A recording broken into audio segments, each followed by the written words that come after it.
আসসালামু আলাইকুম ওয়া রাহমাতুল্লাহি ওয়া বারাকাতুহু। অনেকদিন পর এসএসসি পরীক্ষার্থী ২০২৬ সালে আমি গণিত, হিসাব বিজ্ঞান, ফিনান্স ৩ বিষয়ে একটা অনলাইন কোর্স শুরু করতেছি।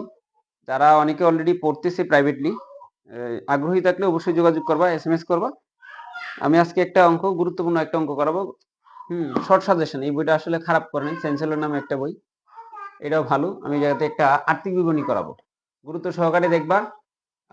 যারাই দেখবা কমেন্টস করবা, দেখা যাচ্ছে কিনা, শোনা যাচ্ছে কিনা। আমি শুরু করতে যাচ্ছি একটা অঙ্ক। প্রশ্নটা আগে একটু পড়াবো, তারপরে সমাধান করব। তো বেসিক তো অবশ্যই জানা থাকতে হবে। বেসিক যারা পারো না তারা তো অঙ্ক করলে পারবা না।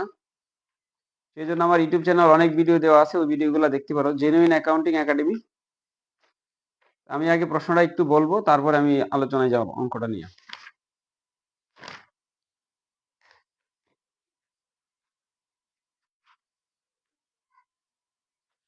প্রশ্নটা এই যে প্রশ্নটা। সামিউন শব্দ শোনা যাচ্ছে কিনা, দীপ্তি আছো কিনা অনলাইনে, থাকলে জয়েন করো, পরে হলেও একটু কমেন্টস করো তো। প্রশ্ন দেখা যাচ্ছে কিনা, শব্দ না থাকলে একটু বলবা কিন্তু। আমরা জানি যে আর্থিক অবস্থা, আর্থিক বিবরণী নবম এবং দশম শ্রেণী সবার জন্য গুরুত্বপূর্ণ, এবং একাদশ শ্রেণীরও আছে। ওদেরও আইটেমটা একটু জটিল দেয়, ওদের একটু কম দেয় সহজ। তো এই অঙ্কটা খুবই একটু ক্রিটিক্যাল আইটেম, বিভিন্ন আইটেম একসাথে দেওয়া আছে। আর একটু ফোকাস করে দিই। তো এটার ৩টা পার্ট: বিশদ আয় বিবরণী, মালিকানা সত্ত্বের পরিবর্তন বিবরণী, আর্থিক অবস্থার বিবরণী। এখন থেকে জানো এই একটা অঙ্কে নবম দশম শ্রেণীর জন্য 20 নাম্বার থাকবে। 3টা পার্ট মিলে অঙ্কটা। প্রথম পার্টটা যদি না হয়, পরের পার্টগুলো কিন্তু আর হবে না। সামিউন ঠিকঠাক আছে না? ওকে। প্রথম পার্ট যদি না হয় তাহলে আর্থিক মালিকানা সত্ত্বের পরিবর্তন বিবরণী হবে না, আর্থিক অবস্থার বিবরণী হবে না। আমরা জানি হিসাব 5 প্রকার: সম্পদ, আয়, ব্যয়, দায়, মালিকানা সত্ত্ব। এই 5টা হিসাব যারা আইডেন্টিফাই করতে পারো না, তারা দয়া করে আর্থিক অবস্থার বিবরণী করতে যাইও না, কারণ তোমাদের দ্বারা হবে না। যারা কোনটা সম্পদ, কোনটা আয়, কোনটা ব্যয়, কোনটা দায় মালিকানা সত্ত্ব অংশ, এগুলো ধরতে পারো না, তারা কিন্তু এই আর্থিক অবস্থার বিবরণী করতে যাইবা না। তোমরা তো হিসাব মানে যাবে দাও, যারা ভালো করে পারো না। কেন ডেবিট, কেন ক্রেডিট, হিসাবের ক্লাসিফিকেশন যদি করতে না পারো তাহলে পারবা না। এবার যারা ক্লাসিফিকেশন পারো তাদের জন্য ভিডিওটা, তারা দেখবা। আমরা এই যে ধরুন এই জায়গায় 5 ধরনের হিসাব থাকবে। কয় ধরনের? 5টা। 5টা কিন্তু আবার বিপরীত হিসাব আছে। বিপরীত হিসাব উল্টা হবে। বিক্রি করলে আয় হয়, বিক্রয় ফেরত কিন্তু আয়কে কমিয়ে দেয়। বিপরীত গুলা উল্টা হয়, মানে মাইনাস হয়। বিপরীত গুলা কি হয়? মাইনাস হয়। যেমন মূলধন আনলে মালিকানা বাড়ে, উত্তোলন করলে মালিকানা কমে। উত্তোলনটা কি হবে? মালিকানার সাথে মাইনাস হয়ে যাবে। ক্রয় করলে ব্যয় হয়, ক্রয়ের উপর বাট্টা দিলে ব্যয় কিন্তু আবার কি হয়ে যায়? কমে যায়, সেটা আবার মাইনাস হয়। অর্থাৎ প্রত্যেকটা আয়ের বিপরীত আছে, প্রত্যেকটা ব্যয়ের বিপরীত আছে, বিপরীত গুলো উল্টা কাজ হয়।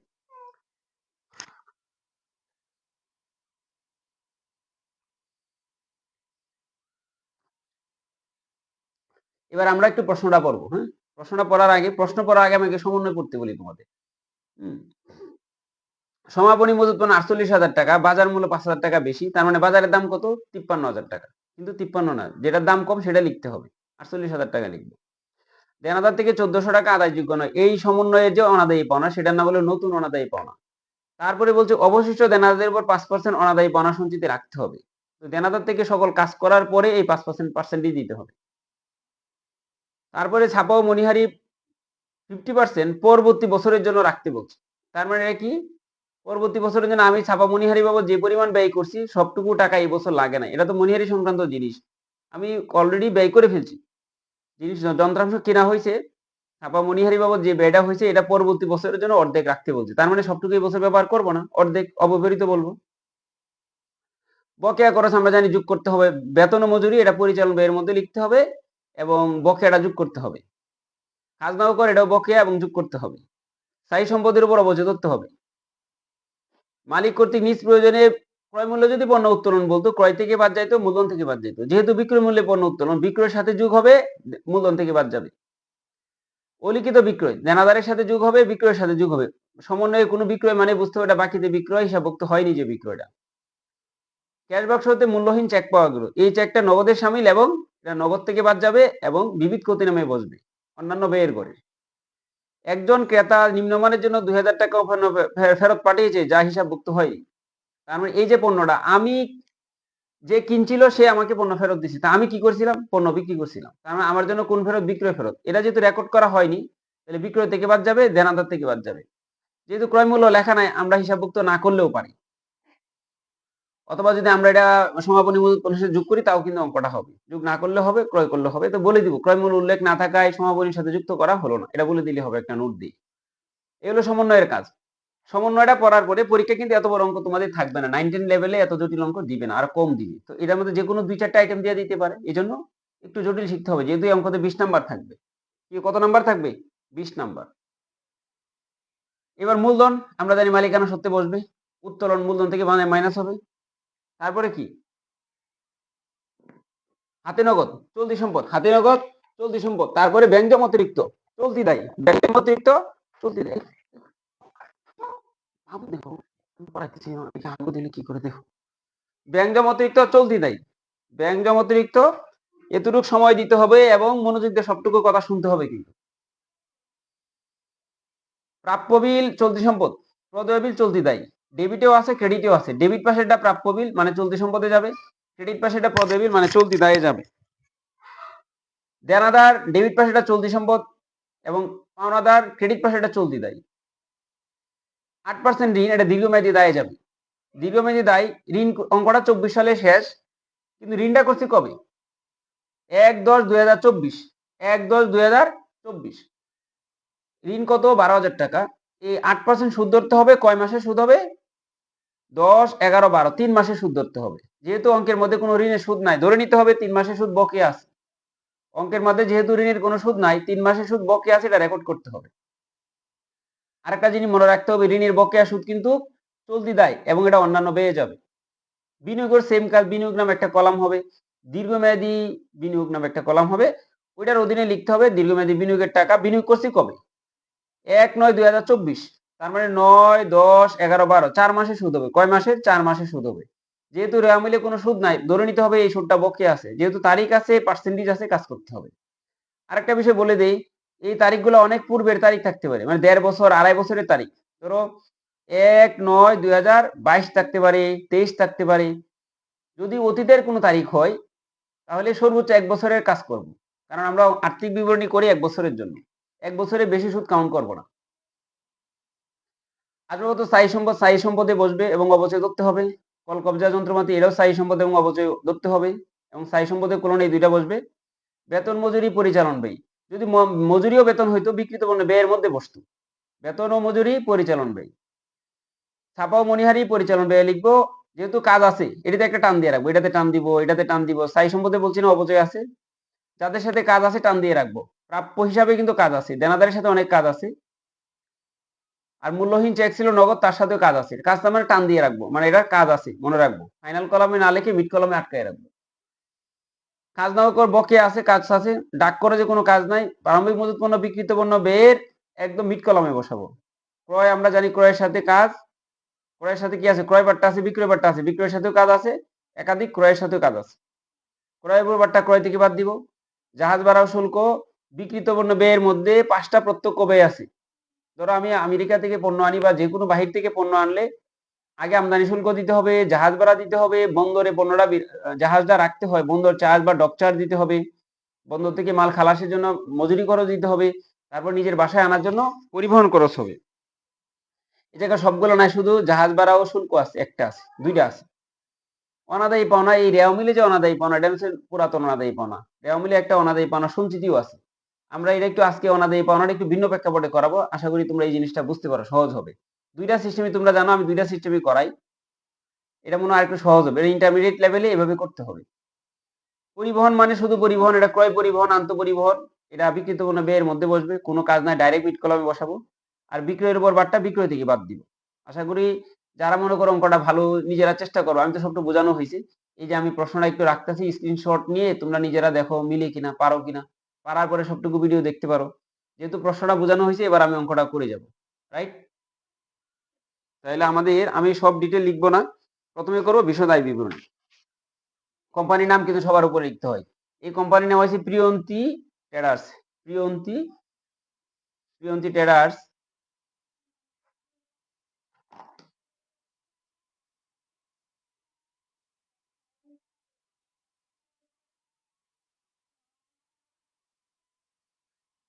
প্রিয়ন্তী ট্রেডার্স লিখবো, একটু বাঁকা করে দেই।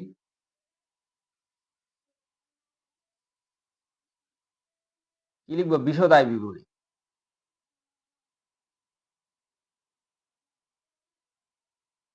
এরপরে যে লেখাটা 2000 কত সাল? 24 সালে। এর সব অঙ্কের মধ্যে এই লেখাটা দিতে হবে। প্রথম দিন হওয়ার জন্য লিখে দিচ্ছি 2024 সালে 31 ডিসেম্বর। কোন অঙ্ক হইতে পারে 30 জুন।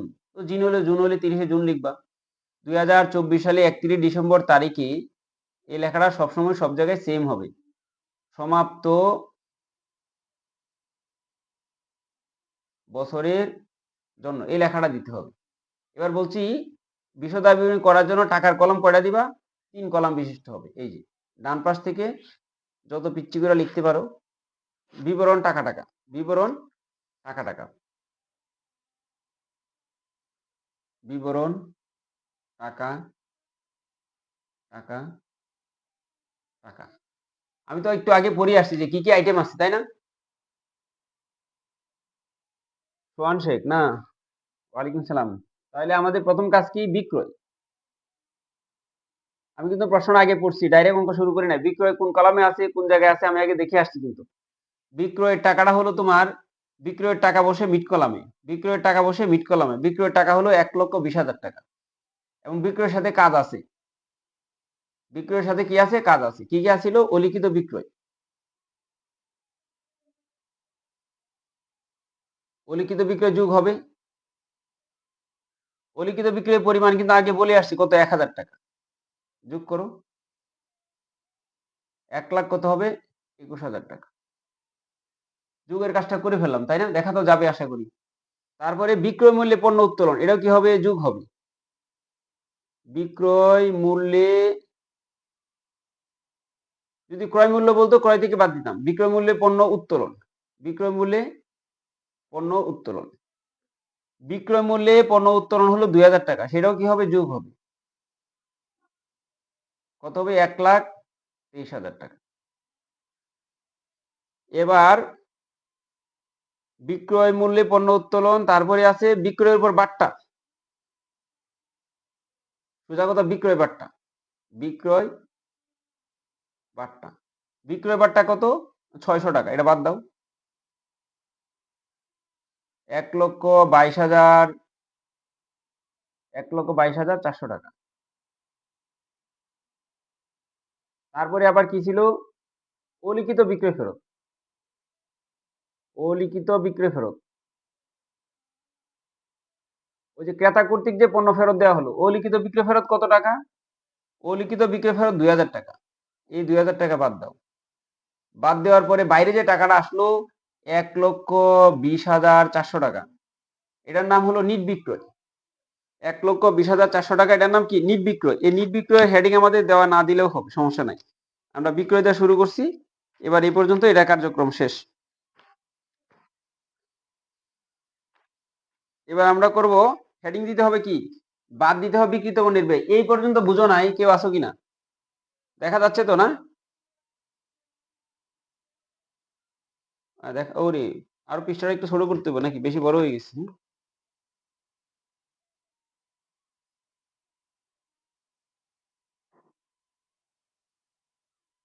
আর একটু বড় করি, কি হয়? 3 কলাম তো না? না, দেখা তো যাচ্ছে নাকি? তাহলে বিক্রয়ের কাজটা শেষ। বিক্রয়ে নিট কলাম, নিট বিক্রয়ের পরিমাণ কিন্তু চলে আসছে।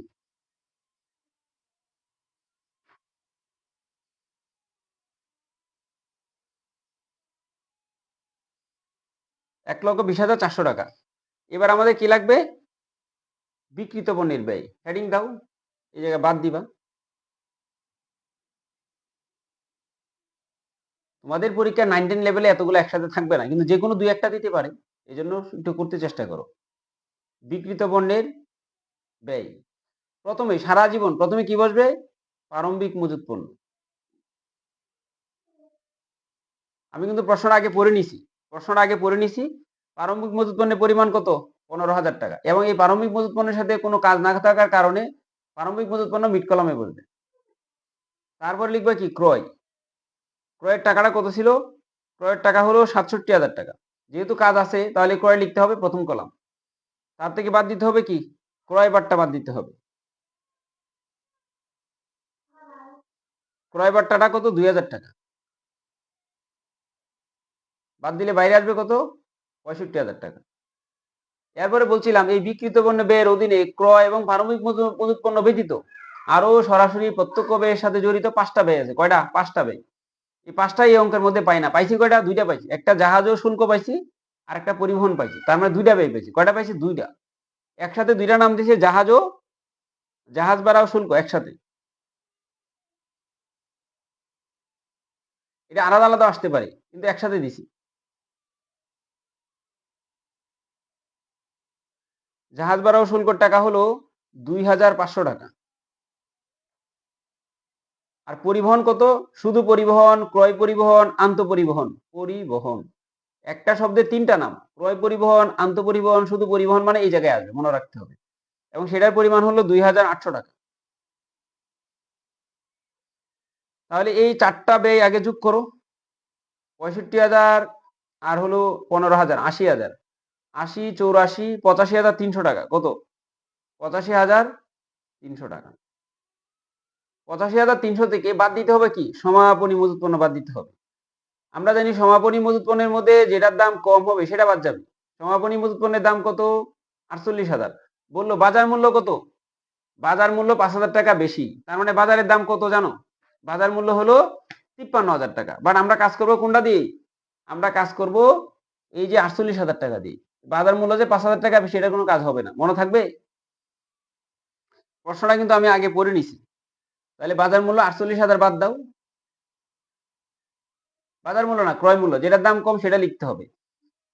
তাহলে এই 85,300 টাকা থেকে 48,000 টাকা বাদ দিলে 37,300 টাকা হবে। এই যে বাইরে টাকাটা আসলো, এটার নাম হলো বিক্রিত পণ্যের ব্যয়। কি নাম? বিক্রিত পণ্যের ব্যয়। ওই যে বিক্রয় থেকে বিক্রিত পণ্যের ব্যয় বাদ দিলে যে টাকা হবে তার নাম কি? মোট লাভ। 83,100 টাকা। এই বরাবর একটা নাম লিখবা, মোট মুনাফা।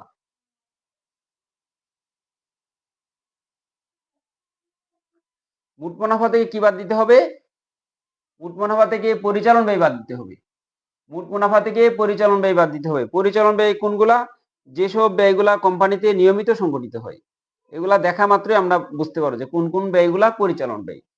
সব ব্যয় লিখে দিচ্ছি। অন্যান্য আয়, অন্যান্য ব্যয় বাদে এই বিক্রয়ের সাথে যেগুলা প্রত্যক্ষভাবে জড়িত সেই ব্যয়গুলো অলরেডি রেকর্ড করা হয়ে গেছে। এবার পরিচালন ব্যয় বাদ দিতে হবে। নাম দিব কি? আরেকটু এদিকে নিয়ে আসে।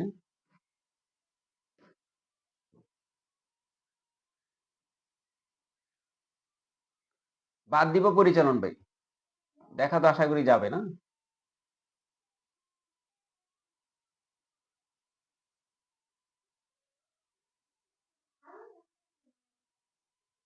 কি ছিল প্রথমে? বেতন ও মজুরি। সবসময় বেতন ও মজুরি অথবা ভাড়া দেখবা আছে কিনা।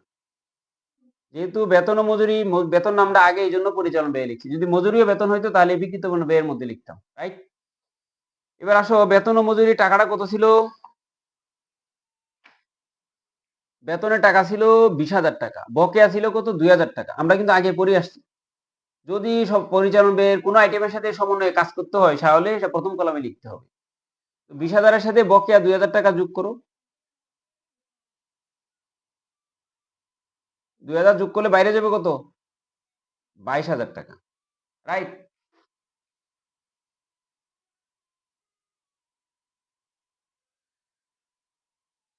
কি শুভ নাকি? হ্যাঁ, বহুদিন পর। কি অবস্থা, কেমন আছো?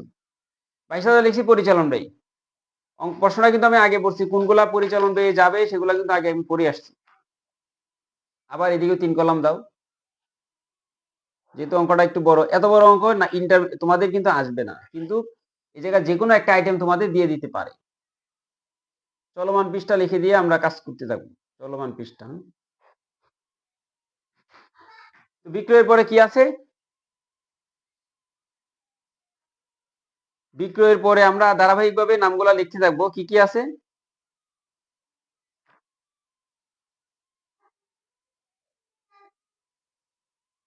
এই যে দেখবো, প্রশ্নটা দুইটা তো একসাথে আমি রাখতে পারি না। কি কি ব্যয় আছে দেখো, এই যে ছাপা ও মনিহারে যে খাজনা ও খর আছে, ডাক খরচ আছে, তারপরে অবচয় আছে, অনাদায়ী পাওনার ব্যাপার আছে, শেষ। তাহলে এগুলা বারবার আগে একবার তো বলছি, এবার আমি এটা শেষ করি। কিন্তু কার সাথে কাজ ছিল এটা কিন্তু মনে রাখতে হবে একটু। আমরা কি লিখবো?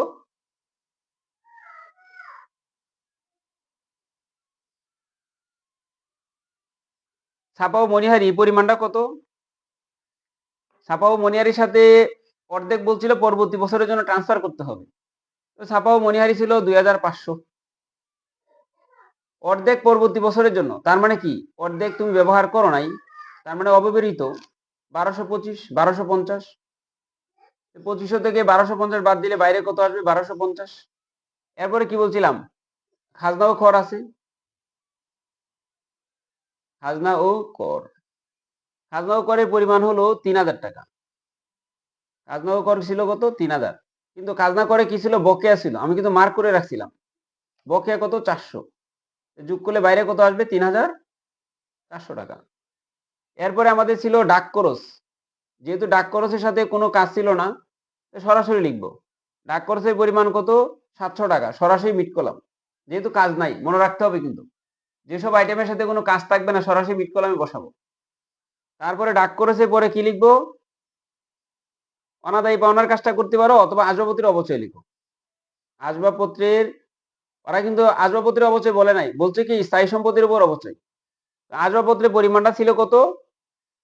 20,000। 20,000-এ 5% কত হবে? 1000 টাকা। ওই যে 20,000-এর উপর কি দিবা? 5% দিবা। 20,000-এ 5% 1000 টাকা হবে। আমরা জানি ভূমির উপর কোনো অবচয় হয় না। ভূমির উপর কি হয় না? কোনো অবচয় হয় না। কিন্তু ভূমি ও দালান কোটা যদি একসাথে হয় তাহলে কিন্তু অবচয় হবে। ভূমি ও কি দালান কোটা, ভূমির উপর যে দালান আছে সেটা তো একসাথে, মূল্য কিন্তু দুইটা আলাদা না, একসাথে। আর ভূমি ব্যবহার করলে দাম বাড়ে, কোনোদিন কমে না। সেটার উপর অবচয় কয় পার্সেন্ট? 5%। ভূমি ও দালান কোটা ছিল কত? ভূমি ও দালান কোটা ছিল 80,000 টাকা। ভূমি ও দালান কোটা কত? ভূমি ও দালান কোটা ছিল 80,000 টাকা। 80,000 টাকার 5% কত? 4,000 টাকা। এরপরে অনাদায়ী পাওনাটা একটু ভিন্ন প্রেক্ষাপটে তোমাদের করায়। অনাদায়ী পাওনাটা একটু দেখো। আমি বলছিলাম ভিন্নটা কি জানো? ইন্টারমিডিয়েট এভাবে করতে হবে। এই জায়গায় যদি শিখে ফেলো তাহলে আর সমস্যা হবে না। বইয়ে যেভাবে আছে এভাবে করলে হবে, এটা করলে হবে। একটু বুঝতে চেষ্টা করো। রেওয়া মিলে যে অনাদায়ী পাওনা আছে না, এটা তুমি ডাইরেক্ট লিখে ফেলবা আগে। আমি মনে করি এটা সবচেয়ে সহজ তোমাদের জন্য। রেওয়া মিলে যে অনাদায়ী পাওনা আছে সেটা সরাসরি লিখে দিবা। রেওয়া মিলে অনাদায়ী পাওনার পরিমাণ কত? 3000। দেখে দেখে সুন্দর করে বসায় দাও। এটার নাম মূলত পুরাতন অনাদায়ী পাওনা, 3000 টাকা। যোগ করবা কি? সমন্বয়ে বলছে আরো কত টাকা পাওয়া যাবে না, দেখো সমন্বয়ে বলছে কি যে রেওয়া মিলে যে 3000 টাকা এটা হচ্ছে পুরাতন অনাদায়ী পাওনা। সমন্বয়ে আছে কত টাকা? এই যে দেনাদার থেকে আরো 1400 টাকা আদায়যোগ্য নয়, এটার নাম হলো নতুন অনাদায়ী পাওনা। তো আগেরটার সাথে এটা যোগ করো, নতুনটা পাই যাবা। নতুন অনাদায়ী পাওনা, সমন্বয়ের অনাদায়ী পাওনার নাম কি? নতুন অনাদায়ী পাওনা। নতুন অনাদায়ী পাওনা হলো কোন জায়গায় থাকবে? সমন্বয়ে থাকবে। কত আছে? 1400 টাকা। এটাও যোগ করো, কত হবে? 4,400 টাকা। তার সাথে যোগ করতে হবে কি? নতুন অনাদায়ী পাওনা সঞ্চিতি। নতুন অনাদায়ী পাওনা সঞ্চিতি। প্রশ্ন হইল এটা কারো করে দিতে হবে? দেনাদারের উপরে দিতে হবে। বা দেনাদারের সাথে আমার কয়টা কাজ আছে একটু দেখতে হবে। অনেকগুলো কাজ আছে দেনাদারের সাথে। দেনাদারের পরিমাণ হলো 50,400 টাকা। কত টাকা? 50,400 টাকা। সেটা থেকে আমরা জানি নতুন অনাদায়ী পাওনা 1400 বাদ যাবে। বাদ গেলে হবে কত? 50,400 থেকে 1400 টাকা বাদ দিলে 49,000 টাকা হবে। তারপর অলিখিত বিক্রয় 1000, আবার 1000 যোগ করো, 50,000 হয়ে গেল। তারপরে এই যে ক্রেতা ছিল, একজন ক্রেতা নিম্নমানের জন্য 2000 টাকার পণ্য আমাকে ফেরত পাঠাইছে। তার মানে আগে আমি কি করছিলাম? বিক্রি করছিলাম। এটা কোন বিক্রয় ছিল? অবশ্যই ধারে বিক্রয়। তার মানে 50 থেকে 2 বাদ দিলে কত হবে? 48,000 টাকার উপর। সেই 48,000 টাকার উপর 5% দিতে হবে। তাহলে সঞ্চিতির পরিমাণ কত হবে? এই যে 5% দিতে হবে 48,000 টাকার উপর, তুমি যে পদ্ধতিতেই করো এই 48,000 টাকার উপর 48,000 টাকার উপর 5% দিলে এই 2400 টাকা হবে। এই প্রসেসটা কিন্তু যে পদ্ধতি করে বের করতে হবে। নতুন সঞ্চিতি এটাই হবে। কত টাকা হবে? 2400 টাকা হবে। এবং এই 2400 টাকা কেমনে আসলো আমি একটু দেখাই দিই তোমাদের। এই যে 50,400 অলিখিত অনাদায়ী পাওনা ছিল, আমি 1400 মাইনাস করে দিলাম নিয়ম অনুযায়ী। অলিখিত বিক্রয় 1000, সেটা যোগ করে দিলাম। আবার ওই নতুন খরিদ্দারে 2000 টাকা পণ্য ফেরত পাঠায়, সেটা আবার বাদ দিয়ে দিলাম। বাদ দিলে যে টাকা হয়েছে তার নাম কত? 48,000। সেটার উপর 5% দিলে এই 2400 টাকা আসছে। এবার এটা যোগ করো, 6,800 টাকা। এবার রেওয়া মিলে একটা অনাদায়ী পাওনা সঞ্চিতি আছে। রেওয়া মিলে অনাদায়ী পাওনা সঞ্চিতির পরিমাণ কত? 1500 টাকা। এই রেওয়া মিলে যে অনাদায়ী পাওনা সঞ্চিতি, ক্রেডিট পাশে যে অনাদায়ী পাওনা সঞ্চিতি, সেটার নাম হলো পুরাতন অনাদায়ী পাওনা সঞ্চিতি। এই সিস্টেমটা যদি তোমরা শিখে ফেলো, তাহলে আশা করি এটা নিয়ে আর তোমাদের কোনোদিন সমস্যা হবে না। একদম ইজি সহজ রাস্তা এটা। এই 68 থেকে 53 বাদ দাও না, 6,800 থেকে 1500 বাদ দিলে কত হবে? 5,300 টাকা। এই অঙ্কের মধ্যে কি নাই?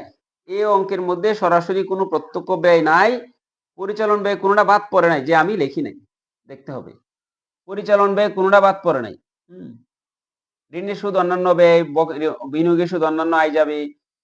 তা আমরা আজবতির অবচয় লিখছি, ভূমি জলাঙ্গন, খাজনা কর, ছাপা ও মনিহারি খাজনা কর, ডাক খরচ লিখছি। আর কোনো সরাসরি কোনো ব্যয় বাকি নাই। মজুরি যোগ করছি, খাজনা কর যোগ করছি, বকেয়াগুলা, স্থায়ী সম্পত্তির অবচয় দিচ্ছি, সব কাজ কমপ্লিট। এবার আমাদের কি করতে হবে? সবগুলা ব্যয় যোগ করতে হবে। যতগুলা ব্যয় আছে সবগুলা ব্যয় যোগ করতে হবে। সবগুলা ব্যয়ের পরিচালন ব্যয়ের যোগফল হলো, এই পৃষ্ঠা কত? 22,000। 22,000, 1200, 3,400, 700, 5,000 সবটি যোগ করলে এদিকে একটা টান দিবা। টান দিয়ে বাইরে আসো, যোগফলটা কত হবে? 37,650 টাকা। ক্যালকুলেটরে যোগ করো সবাই। মোট লাভ ছিল 83,100। মোট লাভ কত ছিল? 83,100। 83,100 থেকে 37,650 টাকা বাদ দিলে কত হয় একটু বলো হিসাব করে। 83,100 টাকা থেকে, এই যে মোট লাভ ছিল 83,100, 83,100 থেকে 37,650 টাকা বাদ দিলে আমাদের পরিচালন মুনাফা হবে 45,450 টাকা। 45,450 টাকা। এটার নাম হলো, পাইছো? 45,450 টাকা। এটার নাম হলো কি? পরিচালন মুনাফা। কি নাম হবে? পরিচালন মুনাফা। এই পরিচালন মুনাফার সাথে যোগ করতে হবে, কি যোগ করতে হবে? অন্যান্য আয় যোগ করতে হবে। এই অঙ্কের মধ্যে অন্যান্য আয় কয়টা আছে? বিনিয়োগের সুদ। আমার মনে হচ্ছে বিনিয়োগের সুদ ব্যতীত কোনো অন্যান্য আয় পাই নাই। তো বিনিয়োগের সুদ কত হবে? বিনিয়োগটা কত ছিল? তারিখের ব্যাপার আছে, আমি কিন্তু আগে বলছি বিনিয়োগের সুদটা কত হবে। বিনিয়োগটা আছে কত আগে দেখো। বিনিয়োগের পরিমাণ হলো 20,000। কত হাজার? 20,000। 20,000-এ 10% মানে 2,000 হবে। সেই 2,000 টাকাকে 12 দ্বারা ভাগ করে 4 দ্বারা গুণ করো। 12 দ্বারা ভাগ করে 4 দ্বারা গুণ করলে বিনিয়োগের সুদের পরিমাণ হবে, যেহেতু একটা আইটেম, তাহলে ডাইরেক্ট ফাইনাল কলাম বসায় দাও। 600 কত টাকা? 67 টাকা। এবং আগের টাকার সাথে এই টাকাটা যোগ করো। যোগ করলে কত হবে? 46,045। 46,000 কত হবে?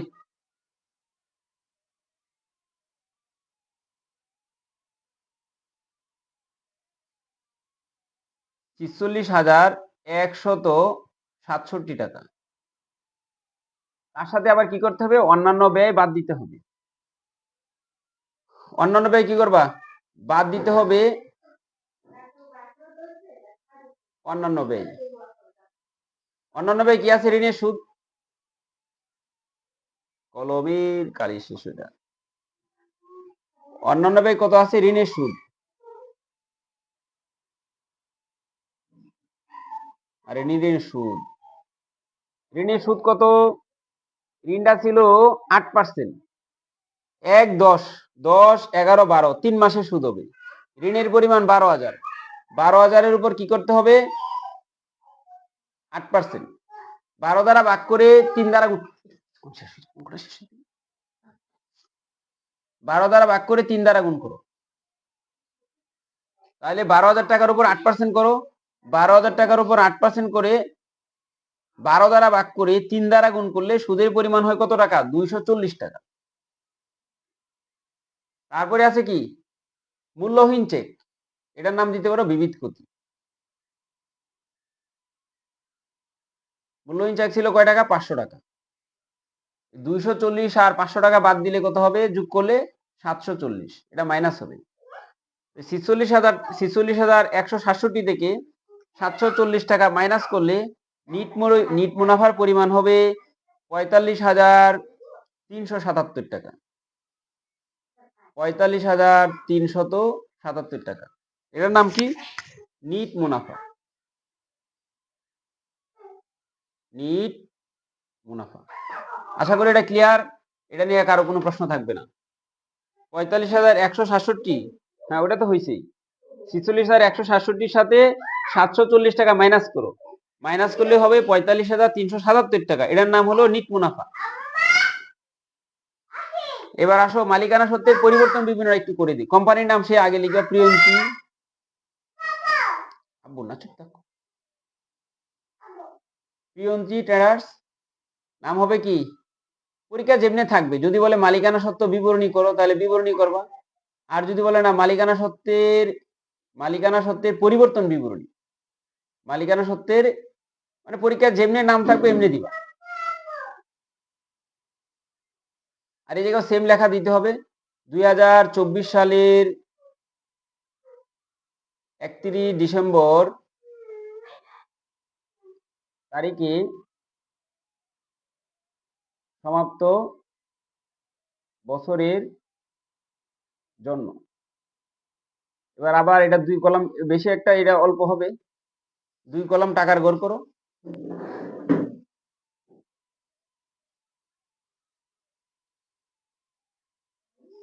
প্রথমে কি হবে? মূলধন হবে। মূলধনের টাকা কত ছিল? মূলধনের টাকা হলো 1,60,000 টাকা। প্রথম কলামে লিখবে। মূলধনের টাকার সাথে নিট মুনাফা যোগ করো।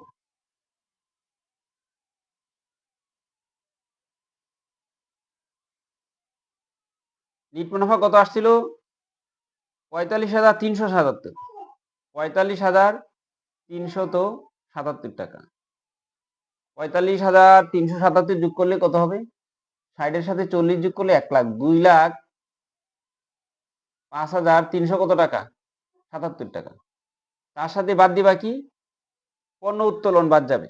যেহেতু বিক্রয় মূল্য ছিল, বিক্রয় মূল্যে পণ্য উত্তোলন হোক, ক্রয় মূল্যে পণ্য উত্তোলন হোক, পণ্য উত্তোলন কিন্তু মূলধন থেকে বাদ যাবে।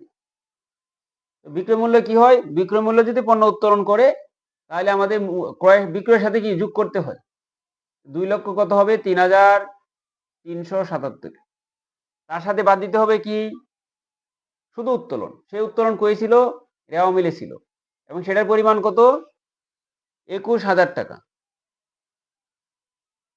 এটা মূলত নগদ উত্তোলন। 21,000 টাকা। 21,000 টাকা বাদ দিয়ে দাও। বাদ দিলে বাইরে যে টাকাটা যাবে তার নাম হলো সমাপনী মালিকানা সত্ত্ব। বাইরে যে টাকা যাবে তার নাম কি? সমাপনী মালিকানা সত্ত্ব। 1 লক্ষ কত? 1,82,377 টাকা। এটা ক্লোজ করে দাও। যদি সাধারণ সঞ্চিতি এই অঙ্কে থাকতো, যদি এই অঙ্কে সাধারণ সঞ্চিতি থাকতো তাহলে আমরা যোগ করতাম। যেহেতু সাধারণ সঞ্চিতি নাই তাহলে যোগ করি নাই। আয়কর থাকলে মাইনাস করতাম, উত্তোলন জীবন বীমা থাকলেও মাইনাস করতাম। এর বাইরে কোনো আইটেম থাকবে না নরমালি। অতিরিক্ত মূলধন থাকলে হিসাবভুক্ত করা না হলে যোগ করতাম। তাহলে এটার নাম কি? সমাপনী মালিকানা সত্ত্ব।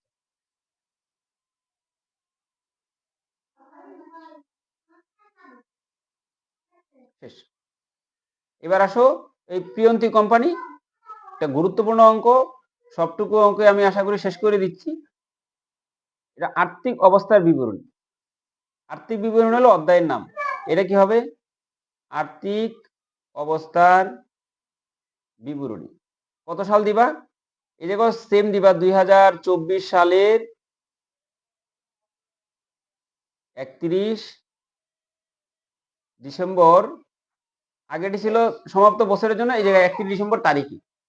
আর 10 মিনিটের মধ্যে অঙ্কটা শেষ হয়ে, 10 মিনিট সময় দিবা। 10 মিনিটের মধ্যে পুরো একটা অঙ্ক ফুল বডি অঙ্কটা পেয়ে যাবা। এই অঙ্কটা পারলে যে কোনো অঙ্ক প্র্যাকটিস করবা, সহজেই পারবা। গরিদরা সবটুকু হয়ে গেছে। আর কিছু কথা মনে রাখবা, যা যা বলবো এটি মনে রাখতে হবে। মনে রাখবা আয়ের বকেয়া সম্পদ, ব্যয়ের বকেয়া দায়। আয়ের অগ্রিম দায়, ব্যয়ের অগ্রিম সম্পদ। আয়ের বকেয়া সম্পদ, ব্যয়ের বকেয়া দায়। আয়ের অগ্রিম দায়, ব্যয়ের বকেয়া সম্পদ, ব্যয়ের অগ্রিম সম্পদ মনে রাখতে হবে।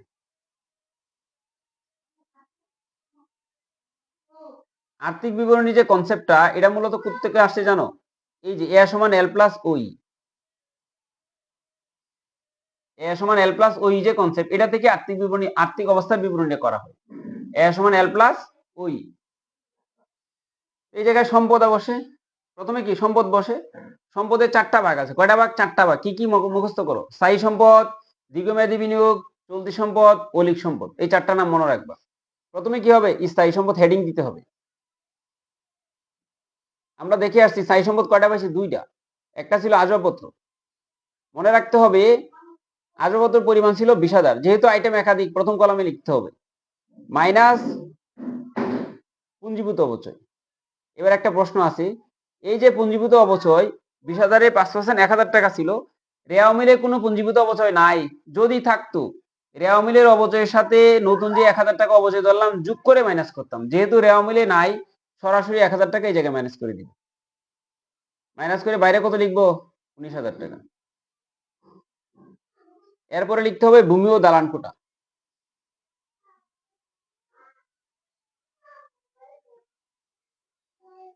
ভূমি ও দালান কোটা হলো 80,000 টাকা। এই জায়গায় কি করব? সেম কাজ করব।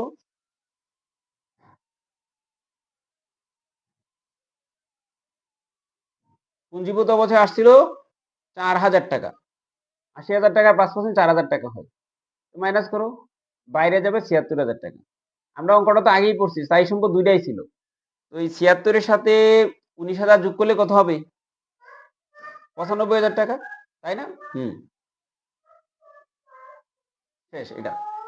এবার যে বলছি সম্পদের আরেকটা কলাম হয়, তার নাম কি? দীর্ঘমেয়াদী বিনিয়োগ। কি নাম হবে?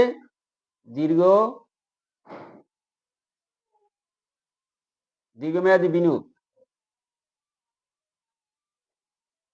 কত পার্সেন্ট বিনিয়োগ ছিল? বিনিয়োগের পরিমাণ ছিল আমাদের 10% বিনিয়োগ, টাকা 20,000। 10%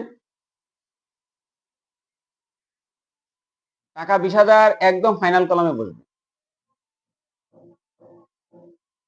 বুঝছো কিনা? তারপরে কি হবে? চলতি সম্পদ। হেডিং হবে কি? অলিক সম্পদ এই অঙ্কে নাই। অলিক সম্পদ মূলত বিলম্বিত বিজ্ঞাপনটাই অলিক সম্পদ। আর শেয়ার অবহার, ঋণপত্রের অবহার, এই অবহার থাকলে প্রাথমিক খরচ অলিক সম্পদ। যেহেতু নাই তাহলে দিব না। চলতি সম্পদে হেডিংটা লিখতে পারছি, কিন্তু টাকা মনে সবটুকু লেখা যাবে না। তাও আমি পিচ্ছি করে এই ঘরে 1 টাকা লিখতে চাচ্ছি। হাতে নগদের পরিমাণ হলো 12,500 টাকা। কিন্তু আমরা জানি হাতে নগদের মধ্যে, ক্যাশ বাক্সের মধ্যে একটা মূল্যহীন চেক আছে, যে চেকের টাকা আর ক্যাশ করা যাবে না। ভুয়া চেক, নষ্ট চেক পড়ে গেছে। তাহলে সেটা কি করতে হবে? মূল্যহীন চেক নামে বাদ দিতে হবে। মূল্যহীন চেক। মূল্যহীন চেকের টাকাটা কত? 500 টাকা। 12,500 থেকে 500 টাকা বাদ দিলে বাইরে যাবে কত? 12,000 টাকা। একটা পাইলাম চলতি সম্পদ। এবার যে বলছিলাম দেনাদারের সাথে কিছু কাজ করতে হবে। চলতি সম্পদের মধ্যে বাকি যে চলতি সম্পদগুলো আছে সেই লিখে দিই। এই পৃষ্ঠা পুরোটাই লাগবে। এটাও চলমান পৃষ্ঠা লিখতে পারো। কিন্তু এই অঙ্কটা তোমরা শিখবা, পরীক্ষার মধ্যে এত বড় অঙ্ক কোনোদিন থাকবে না। ইন্টারমিডিয়েটে থাকতে পারে, স্কুল লেভেলে থাকবে না। তবে যে কোনো 2-1টা আইটেম তো আসতে পারে। একটা খুবই একটা, প্রথমে দেনাদার লিখবা। দেনাদার কত বলছিলাম? 50,400 টাকা। বাদ দিবা নতুন অনাদায়ী পাওনা। নতুন অনাদায়ী পাওনা 1400। কত হবে? 49,000 টাকা। আবার যোগ ছিল অলিখিত বিক্রয় ছিল কিন্তু 1,000 টাকা। 1,000 টাকা যোগ করো, 50,000 টাকা। তার সাথে আবার কি করো? অলিখিত বিক্রয় ফেরত ছিল কিন্তু। অলিখিত বিক্রয় থেকে বাদ দিছি, দেনাদার থেকে বাদ দিছি, সে তো আর টাকা দিবে না। 2,000 টাকা। এই 48,000 টাকা। এই 48,000 টাকার উপর কি করতে হবে? নতুন অনাদায়ী পাওনা সঞ্চিতি, সেটাও কিন্তু মাইনাস হবে। নতুন গুলা এই জায়গায় মাইনাস হয়। তারপরে পরিচালন ব্যয় কি হবে? যোগ হবে। এটার উপর 5% দিলে কত হয়? 2,400 টাকা। 48,000 থেকে 2,400 টাকা বাদ দিলে, 2,400 টাকা বাদ দিলে 45,000 কত হবে? 600 টাকা। এই হলো দেনাদার। রাইট কিনা বলো? এবার সমাপনী মজুত পণ্য লিখতে হবে। সমাপনী মজুত পণ্য কত ছিল? যেটার দাম কম সেটা, তার মানে 48,000। তারপরে অব্যবহৃত ছাপা ও মণিহারি লিখবা। মনে আছে নি কত লিখছিলাম? 1250। আচ্ছা, বিনিয়োগের সুদ বকেয়া ছিল সেটা লিখতে হবে না? বিনিয়োগের কি লিখতে পারো? বিনিয়োগের কিন্তু 3টা নাম আছে। বিনিয়োগের বকেয়া সুদের লিখতে পারো, প্রাপ্য সুদ লিখতে পারো, অনাদায়ী সুদ লিখতে পারো। তো অনাদায়ীটা প্রায়ই আসে কিন্তু। অনাদায়ী মানে বকেয়া, যে সুদ আমি পাই নাই, পাবো। কয় টাকা ছিল? 667 টাকা, তাই না? বিনিয়োগের বকেয়া সুদ ছিল 667 টাকা। আর কোন চলতি সম্পদ বকেয়া আছে কিনা? ও প্রাপ্য বিল একটা আছে, প্রাপ্য বিল দেখি না এটা। প্রাপ্য বিল কয় টাকা আছে? 4000 টাকা। তাহলে আমাদের হাতে নগদ ছিল কত টাকা? 12,000 একটা। হাতে নগদ 12,000, দেনাদার 46,000, 45,600, মজুত পণ্য 48,000, অব্যবহৃত মণিহারি 1250, আর বিনিয়োগের বকেয়া সুদ 667 টাকা। সবগুলা টাকা যোগ করলে আমাদের যোগফল হবে কত? নিজেরা একটু যোগ করে বলো, মোট চলতি সম্পদের পরিমাণটা কত? এটা একটু লাগবে এখন। মোট চলতি সম্পদ আমাদের কত আসছে? 1,10,2,6,7, আবার 1250, 60 টাকা, 12, 11, 1 টাকা, 2, 5, তাই না? এটা কত? 1 মানে 2 না, এটা একই হবে। 1,11,517 টাকা। 1,11,500 কত টাকা? 17 টাকা। 1,11,517 টাকা। 1,11,517 টাকা। ওই যে আগে সম্পদ ছিল, স্থায়ী সম্পদ ছিল 95, বিনিয়োগ ছিল 20,000, 1,15,000 সাথে এটা যোগ করলে কত হবে? 2,26,500 কত? 17 টাকা। এটার নাম কি হবে জানো? মোট সম্পদ। কি নাম হবে? মোট সম্পদ। আর 5 মিনিট লাগবে, অঙ্ক হয়ে যাবে। একটু ধৈর্য ধরে সময় দাও। এবার হেডিং হবে কি? যারা পরীক্ষার্থী আসো বা দশম শ্রেণীতে পড়ো, নবম শ্রেণী তোমরা একটু পরে দেখো। খুবই গুরুত্বপূর্ণ একটা অঙ্ক, ভালো করে সবটুকু ভিডিও দেখবা। আমি দ্রুত এটা শেষ করে দিতে যাচ্ছি। মালিকানা সত্ত্ব ও দায় হেডিং। প্রথমে কি হবে? যেহেতু আমি মালিকানা সত্ত্বটা আলাদা করছি, তাহলে আমাদের কি করতে হবে? সমাপনী মালিকানা সত্ত্ব ডাইরেক্ট টাকার পরিমাণ বসায় দাও। সমাপনী মালিকানা সত্ত্ব শোনা যাচ্ছে তো? সমাপনী মালিকানা সত্ত্ব কত পাইছিলাম? আগের টাকা দেখে বসায় দিবা।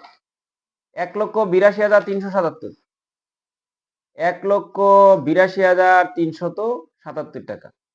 এবার লিখবা দীর্ঘমেয়াদী দায়। কোন দায়? দীর্ঘমেয়াদী দায়। দীর্ঘমেয়াদী দায় কয় পার্সেন্ট ছিল? 8% ঋণ। টাকা ছিল কত জানো? 12,000 টাকা। এবার লিখো চলতি দায়। চলতি দায় কি কি ছিল জানো কিনা? একটা ছিল পাওনাদার। পাওনাদারের পরিমাণ ছিল কত? পাওনাদার ছিল 18,000 টাকা। এই মিড কলামে লিখতে হবে। তারপরে ছিল ব্যাংক জমা অতিরিক্ত।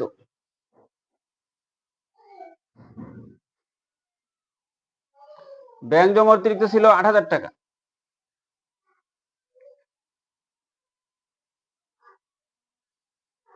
ঋণের বকেয়া সুদ ছিল, বকেয়া বেতন ও মজুরি ছিল, বকেয়া খাজনা ছিল, প্রদেয় বিল আছে। নরমালি চলতি দায় এর বেশি থাকে না। প্রদেয় বিলের পরিমাণ কত? 3,500 টাকা। আরো কিছু চলতি দায়ের পরিমাণ আছে, লিখে দিচ্ছি। আর 2টা আছে, লিখলে শেষ।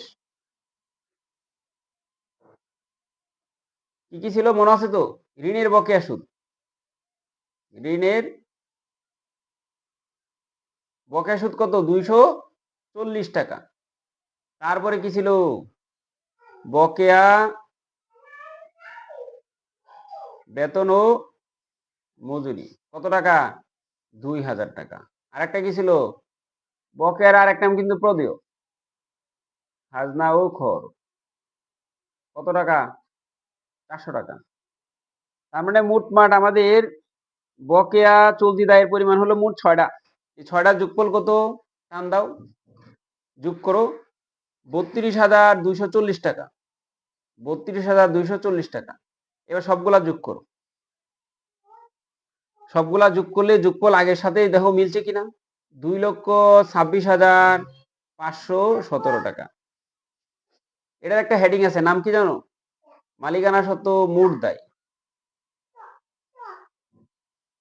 এই অঙ্কটা ভালো করে করবা। মালিকানা সত্ত্ব ও মোট দায়। হোয়াটসঅ্যাপ নাম্বারে যোগাযোগ করলে প্রশ্নটা আমি দিয়ে দিব, অথবা কমেন্টসে দিয়ে রাখবো, সবাই এটা প্র্যাকটিস করতে পারো। মোস্ট ইম্পর্টেন্ট একটা অঙ্ক। আর আমি এই শুরু করতে যাচ্ছি অ্যাকাউন্টিং, ফিনান্স এবং সাধারণ গণিত, এই 3টা বিষয়ের উপর ম্যাথের এই এ প্লাসের একটা প্যাকেজ কোর্স। হ্যাঁ, এ প্লাস একটা কোর্স চালু হবে। এই প্রশ্ন পরীক্ষা দেওয়ার আগে তোমরা বুঝবে আসলে এ প্লাস নিজেরা পাইবা কিনা, জাজমেন্ট করতে পারবা। একাদশ তো দ্বাদশ তো আছেই। এসএসসি পরীক্ষার্থীর জন্য এই 3টা বিষয়ের উপর এ প্লাসের একটা কোর্স। ইনশাল্লাহ এ প্লাস পাইবে, তবে আমার কথা শুনতে হবে, একটু পড়াশোনা করতে হবে। আগ্রহীরা একটু যোগাযোগ করবা। টাকা পয়সা কোনো বিষয় না, আমি সবগুলা ক্লাস ফ্রিতেই দিব। শর্ত হইলো তোমার থেকে পড়া নেওয়ার জন্য তোমার কাছ থেকে টাকা নেব, কিছু টাকা নেব, টাকা খুব বেশি না। তবে এ প্লাস যারা পাইতে চাও, আগ্রহী আছো, তারা যদি যোগাযোগ করো তাহলে আমি ক্লাসগুলো ইফেক্টিভলি নিব আরো বেশি। আল্লাহ হাফেজ। এই নাম্বারে হোয়াটসঅ্যাপ আছে, যোগাযোগ করবা। যারা যে প্রান্ত থেকে দেখো অবশ্যই কমেন্টস করবা। হ্যাঁ, দেখা যাচ্ছে তো? প্রশ্নটা আরেকটু সবটুকু দেখাই। এই অঙ্কটা এই দেখো, এই একটা অঙ্ক যদি তুমি করতে পারো তাহলে তোমার আর কোনো সমস্যা হবে না। এই যে আমি আবার নতুন করে দেখাই দিই, প্রশ্নটা তো আগেই দেখাইছি, দেখো তো না? এই যে প্রশ্নটা একটু দেখো সবটুকু। আগ্রহীরা যোগাযোগ করতে পারো, দ্রুত যোগাযোগ করো। এই যে এটা ইন্টারমিডিয়েট যারা আছো তারাও এই অঙ্কটা দেখতে পারো। আর এটাতে এই অঙ্কটা মোটামুটি অনেকগুলা আইটেম দেওয়া আছে এবং রিজনেবল, খুবই ক্রিটিক্যাল না, আবার এত সহজ না যে সবাই পারবা। একটা অঙ্ক এই ভালো করে প্র্যাকটিস করলে অঙ্ক মিলাইতে পারবা। আর যদি মরা ধরা প্র্যাকটিস করো, পরীক্ষা হলে গিয়ে শেষ করতে পারবো না। আজকের মতন রাখবো। আল্লাহ হাফিজ।